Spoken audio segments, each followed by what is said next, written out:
5 जून 1972 को उत्तराखंड के पौड़ी गढ़वाल जिले के पंचूर गांव में एक साधारण राजपूत परिवार में एक लड़के का जन्म हुआ।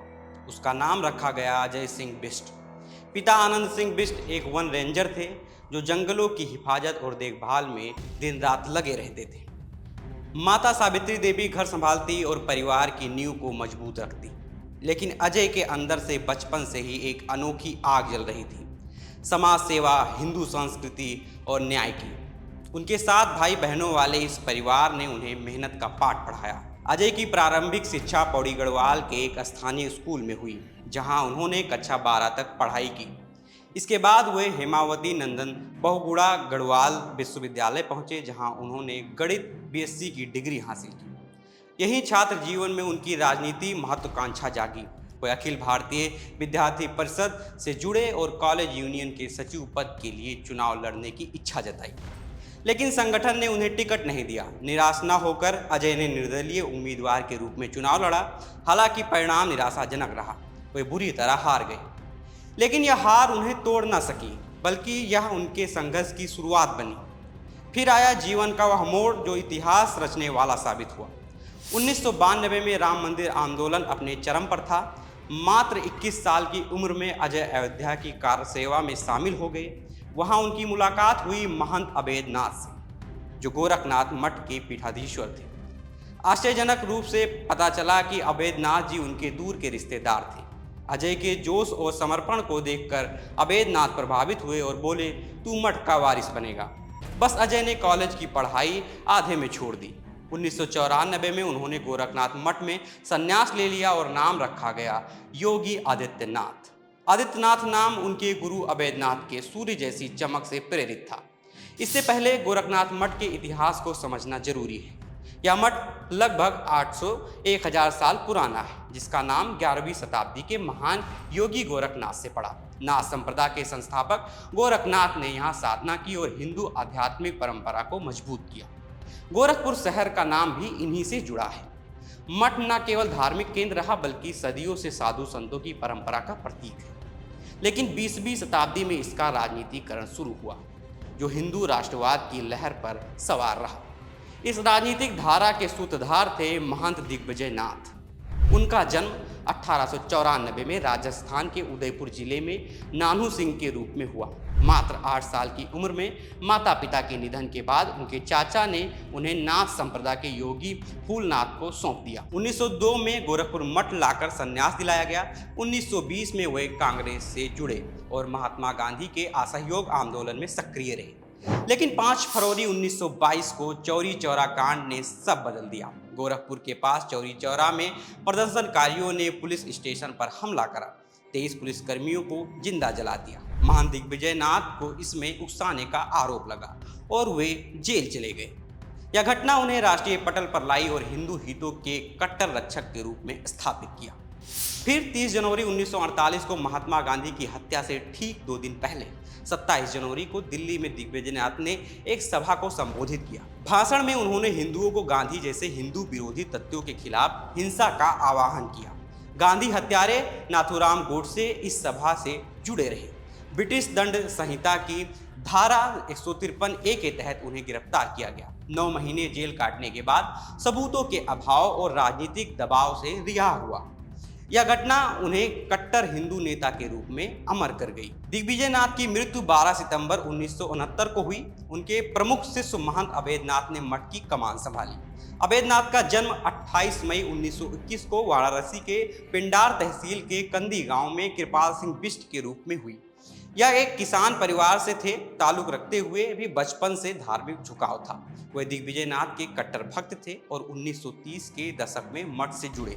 संन्यास के बाद धीरे धीरे जिम्मेदारियां सौंपी गई। अवैधनाथ न केवल संत थे, बल्कि तेज तर्रार नेता भी थे। 1962 में मनीराम विधानसभा सीट से स्वतंत्र उम्मीदवार के रूप में विधायक बने और 1962 से 1977 तक 5 बार विधायक रहे। लोकसभा में 4 बार चुने गए। 1967, 1970 उपचुनाव, 1979 हिंदू महासभा और 1991 में भाजपा से। राम जन्मभूमि आंदोलन के प्रमुख चेहरे रहे। साथ ही गरीबों के लिए अस्पताल, स्कूल और धर्मशालाएं बनवाई। उनका निधन 12 सितंबर 2014 को हुआ। अब वापस आते हैं योगी आदित्यनाथ की कहानी पर। अवैधनाथ के साये में उन्होंने मठ संभाला। हिंदू युवा वाहिनी को मजबूत किया, लेकिन उनका सफर विवादों से अछूता नहीं रहा। 1990 के दशक में ही योगी पर कई आपराधिक मामले दर्ज हुए जो उनके कट्टर हिंदुत्व और सख्त रुख को उजागर करते हैं। 1999 में गोरखपुर में एक हेड कांस्टेबल की हत्या के मामले में नाम आया, जो 2019 में खारिज हो गया। 2007 के मऊ दंगे में नफरत फैलाने और हिंसा भड़काने का आरोप लगा, जहां सुप्रीम कोर्ट ने 2022 में राहत दी। अन्य केसों में हत्या का प्रयास, धार्मिक स्थल का अपमान और दंगा भड़काने जैसे आरोप शामिल रहे, जिनमें से कई योगी सरकार बनने के बाद 2017 में वापस ले लिए गए। ये विवाद उन्हें एक कट्टर हिंदू नेता के रूप में उभारते गए, लेकिन साथ ही लव जिहाद जैसे मुद्दों पर उनके बयानों ने राष्ट्रीय बहस छेड़ दी। 1998 में गोरखपुर से भाजपा टिकट पर लोकसभा चुनाव लड़ा और मात्र 26 साल की उम्र में जीतकर सबसे युवा सांसद बने। इसके बाद 2004, 2009, 2014 और 2019 में लगातार 5 बार सांसद रहे। 2014 में अवैधनाथ के निधन के बाद वे गोरखनाथ मठ के पीठाधीश्वर बने। दिग्विजयनाथ, अवैधनाथ और आदित्यनाथ 3 पीढ़ियों की विरासत। लेकिन गोरखपुर की राजनीति में उनका उदय बाहुबली और जातीय टकराव से भरा रहा। 1980 के दशक में गोरखपुर पूर्वांचल का क्राइम कैपिटल था, जहां ब्राह्मण और ठाकुर बाहुबलियों का वर्चस्व था। योगी एक ठाकुर संत के रूप में उभरे तो ब्राह्मणों बाहुबलियों से उनका सीधा 36 का आंकड़ा हो गया। प्रमुख बाहुबली हरिशंकर तिवारी, ब्राह्मण, चिल्लूपारा से 8 बार विधायक। 1985 में देश के पहले स्नातक एमएलए तिवारी का घर पावर सेंटर था और वे योगी की हिंदू युवा वाहिनी को चुनौती देते थे। 2002 में तिवारी के समर्थकों पर हमले के आरोप में योगी पर केस चला। अन्य बाहुबली अमरमणि त्रिपाठी, मधुमिता शुक्ला हत्याकांड में और विनय शंकर तिवारी, जो हरिशंकर के बेटे हैं, ब्राह्मण लीडर, भी योगी से टकराते रहे। 2017 में योगी सीएम बने तो तिवारी के घर पर रेड पड़ी और अमरमणि को 2023 में रिहा किया गया, जो ब्राह्मण वोट बैंक को संतुलित करने की रणनीति मानी गई। यह ब्राह्मण ठाकुर विवाद गोरखपुर की सियासत का कोर रहा। 2018 के उपचुनाव में भाजपा की हार ने इसे उजागर किया, जहां ब्राह्मणों ने योगी को एंटी ब्राह्मण कहा। 2024 में हरिशंकर तिवारी की मूर्ति प्लेटफॉर्म पर बुलडोजर चला, जिसने पुरानी दुश्मनी को फिर भड़काया।